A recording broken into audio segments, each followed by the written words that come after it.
চিন্তা করবেন যে বাংলাদেশে তিনি আসবেন। তো প্রতিবারই তো যেটা হয়,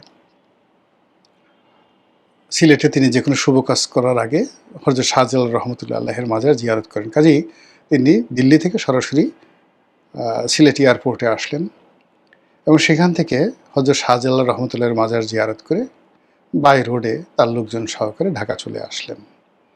আবার উল্টো হতে পারে, তিনি বললেন যে না, প্রতিবার তো হযরত শাহজালাল রহমতুল্লাহ আলাইহির মাজার জিয়ারত করি, এবার হযরত শাহ আমানতের মাজার জিয়ারত করব, সেখান থেকে আসবো এবং সেখান থেকে চিটাগং হয়ে বাই রোড এখানে আসবে। এর কারণ হলো চিটাগং সবসময়ই আওয়ামী লীগের জন্য একটা টার্নিং পয়েন্ট এবং আওয়ামী লীগের অনেক কিছুর অভ্যুদয় হয়েছে চিটাগং থেকে বা চট্টগ্রাম থেকে। কাজে সেই চট্টগ্রামের লালদিঘির ময়দান থেকেই তিনি সেই তার আগমন শুরু করবেন। এ সকল কথাবার্তা যখন আলোচনা আমরা করি, প্রতিপক্ষের মনে ভীষণ রকম যাকে বলা হয় রাগ তৈরি হয়, ক্রোধ তৈরি হয়, ক্ষোভ তৈরি হয়, আতঙ্ক তৈরি হয়, বিরক্তি তৈরি হয় এবং তারা মনে হয় যে যদি পেতাম তাকে এখনই ১ মিনিটের মধ্যে ফাঁসিতে চড়িয়ে ফেলতাম। অন্যদিকে যারা প্রতিপক্ষ রয়েছেন, শেখ হাসিনাকে যারা শাস্তি দিতে চান, তারা চিন্তা করেন যে না, সে যেভাবেই আসুক না কেন বা তাকে যেভাবে আনা হোক না কেন, তাকে খুব সহজে মারা হবে না, তাকে গুটিয়ে গুটিয়ে মারা হবে, দৃষ্টান্তমূলক শাস্তি দেওয়া হবে। তাকে যে ফাঁসির রশিতে টানানো হবে, এটা কোনো যেন তেন ফাঁসি হবে না। বিশেষ ৩ রং, লাল, নীল, সবুজ, এই লাল, নীল, সবুজ ৩টি বিশেষ যে রং, এই রঙের যে পৃথিবীর সবচেয়ে শক্ত যে দড়ি আছে, এই রঙের দড়ি বিদেশ থেকে ইম্পোর্ট করে আলাদাভাবে এই ফাঁসি রশি বানিয়ে আনা হবে এবং সেই যে ফাঁসির রশি, সেই ফাঁসির রশিতে টানিয়ে তাকে ওই একবারই মানে ওই রশিটি ব্যবহৃত হবে। আমাদের যারা জল্লাদখানা আছে, আমি জানি না, এখানে হয়তো প্রত্যেকটা জল্লাদখানায় যে ফাঁসির রশি, এগুলো নতুন থাকে না, এগুলো পুরনো থাকে। ওইটা টানার আগে পরীক্ষা করা হয় যে সেগুলো ঠিকমতো আছে কিনা এবং এগুলোর বিশেষ আকার তৈরি করা হয়। তো যারা শেখ হাসিনা বিরোধী, তাদের বক্তব্য হলো যে না, এরকম অর্ডিনারি ফাঁসি রশি দিয়ে তাকে টানালে চলবে না। যেহেতু সে বিশেষ ক্ষমতাপ্রাপ্ত এবং নামকরা, মানে যাকে বলা হয় স্বৈরাচার, এরকম স্বৈরাচার বাংলাদেশে আর হয়নি।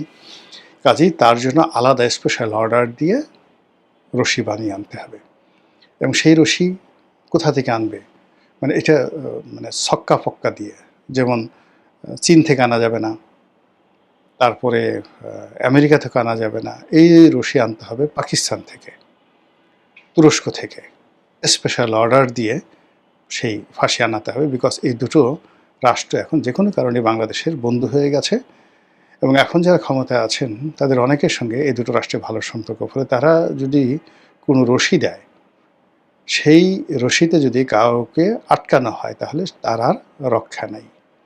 কাজেই পাকিস্তান থেকে ফাঁসির রশি আনতে হবে স্পেশাল অর্ডার দিয়ে, এই ৩টি রং দিয়ে। সেকেন্ড থিং হলো যে অর্ডিনারি জল্লাদ দিয়ে হবে না। আমাদের দেশের যারা বিভিন্ন সময় জল্লাদ, তাদেরকে যারা ফাঁসির আসামি বা দাগি আসামি, যাবজ্জীবন কারাদণ্ড প্রাপ্ত, এদেরকে ধীরে ধীরে ট্রেন আপ করে তাদেরকে জল্লাদ হিসেবে দায়িত্ব দেওয়া হয় এবং এই যে সবচেয়ে বড় একটা জল্লাদ, তাকে সম্প্রতি ছাড়া হয়েছে, তার নানা রকম লোমহর্ষক কাহিনী আমরা শুনেছি। তো সেক্ষেত্রে এরকম অর্ডিনারি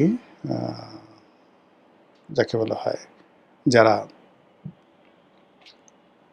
জল্লাদ রয়েছেন, এরকম তো হবে না। শেখ হাসিনার জন্য আলাদা মহিলা জল্লাদ লাগবে এবং সেই মহিলা জল্লাদ আগের থেকে ট্রেন আপ করতে হবে এবং যেদিন এই মহিলা জল্লাদ দিয়ে ৩ রঙের রশি দিয়ে শেখ হাসিনাকে টানানো হবে, তখন বুঝবে নরেন্দ্র মোদী যে এই যে বাংলাদেশে যে নতুন একটা শ্রেণী তৈরি হয়েছে, ভারত বিরোধী একটা শক্তি, তাদের কত শক্তি, তাদের কত ক্ষমতা, তাদের কত যাকে বলা হয় সাহস। এর কারণ হলো যে তারা শেখ হাসিনাকে মনে করছে দিল্লির প্রতিভু। তারা শেখ হাসিনাকে টানানো মানে দিল্লির কুতুব মিনারকে ফাঁসিতে লটকানো। তারা শেখ হাসিনাকে ফাঁসিতে লটকানো মানেই তারা মনে করছে নরেন্দ্র মোদী এবং অমিত শাহকে দুইটাকে একত্রে ফাঁসি দেওয়া, এই কাজটি করা। ফলে সেই কাজটি সেলিব্রেট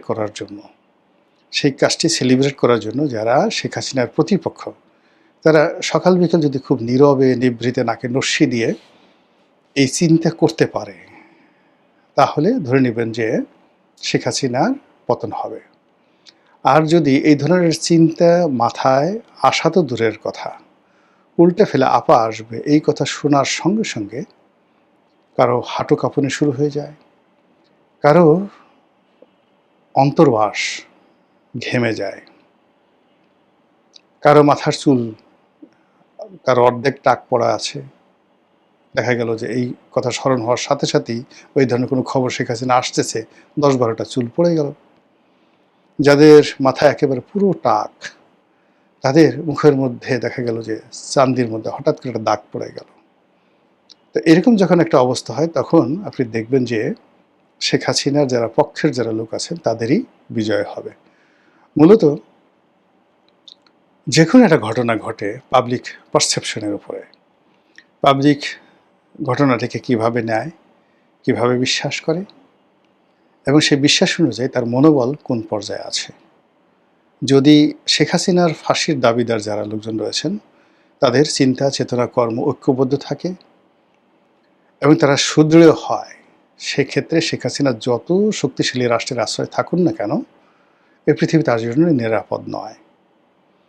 আবার অন্যদিকে শেখ হাসিনার যারা কর্মী সমর্থক রয়েছেন, তারা যদি তাদের নেত্রীর দেশে ফিরে আসার ব্যাপারে সুদৃঢ় থাকেন, আর শেখ হাসিনার দেশে ফিরে আসার খবরে যদি কারো পিলে চমকে যায়, কারো পেটের মধ্যে গুড়গুড়ানি শব্দ শুরু হয়ে যায়, কারো নাভির গোড়ায় চিনচিন করে শব্দ করে ওঠে, কারো হাত পা কাঁপা শুরু হয়ে যায়, কারো গলা শুকিয়ে যায়, আপনি নিশ্চিত থাকেন শেখ হাসিনারই বিজয় হবে। এটাই হলো সায়েন্স অফ পলিটিক্স। মহান আল্লাহ আমাদের সবাইকে হেদায়েত দান করুন এবং হেফাজত করুন। আসসালামু আলাইকুম ওয়া রাহমাতুল্লাহি ওয়া বারাকাতুহু।